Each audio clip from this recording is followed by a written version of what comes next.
The Olympic Games. The Story of the Greeks by H.A. Guerber. Northwest of Sparta, in the country called Elis, and in the city of Olympia, rose a beautiful temple for the worship of Jupiter, or Zeus, the principal god of the Greeks. This temple was said to have been built by Hercules, the great hero from whom, as you remember, all the Heraclidae claim to be descended. According to the legends, Hercules was a son of the god Jupiter, and had ordered that a great festival should be held here every 4 years in honor of his divine father.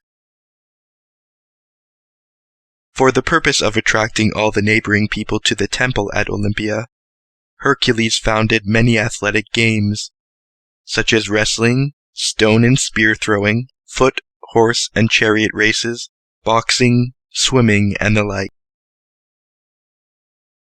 Hercules himself was present at the first of these festivals, and acted as umpire of the games, rewarding the victors by giving them crowns of wild olive leaves. This custom had been kept up ever since, and the Greek youths considered this simple crown the finest prize which could be given. As the Spartans were great athletes, they soon took important parts in the Olympic Games, won most of the prizes, and claimed the honor of defending the temple at Olympia in all times of danger. All the people who went to Olympia to witness the games laid some precious offering before the shrines, so that the temple came to be noted for its beauty and wealth. Painters and sculptors, too, further adorned it with samples of their skill, and it soon contained numerous gems of art. The most precious of all was a statue representing Jupiter, which was the work of the renowned sculptor Phidias. This statue was more than 40 feet high, and while the god himself was carved out of pure white ivory, his hair, beard, and garments were made of gold, and his eyes of the brightest jewels.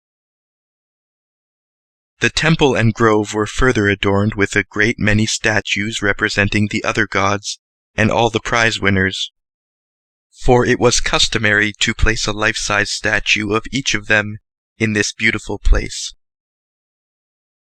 During the celebration of the Olympic Games, many sacrifices were offered up to the gods, and there were many religious processions in their honor. Poets and artists, as well as athletes, were in the habit of hastening thither on every occasion, for there were contests in poetry and song, and the people were anxious to hear and see all the new works. Between the games, therefore, the poets recited their poems, the musicians sang their songs, the historians read their histories, and the storytellers told their choicest tales, to amuse the vast crowd which had come from all parts of Greece, and even from the shores of Italy and Asia Minor.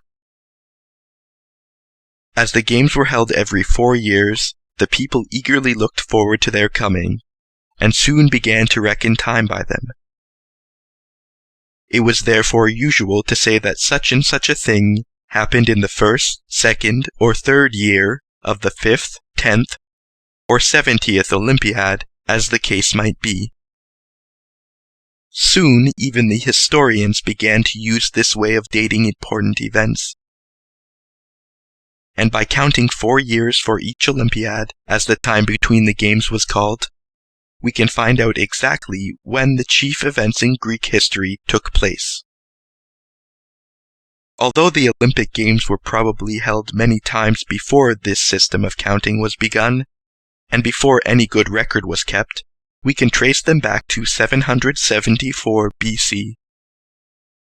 For 1,000 years after that, the name of each victor was carefully written down, and it was only about 3 centuries after Christ that the Olympic record ceased.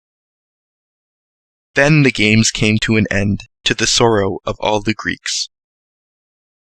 Several attempts have since been made to revive these games, but all proved fruitless until the Greek king arranged to renew them in 1896.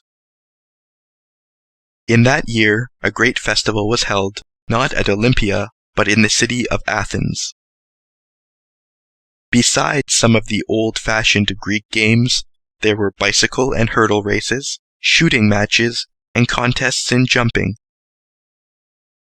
People from all parts of the world went to see them in as large numbers as they went to see the Olympia in the olden times.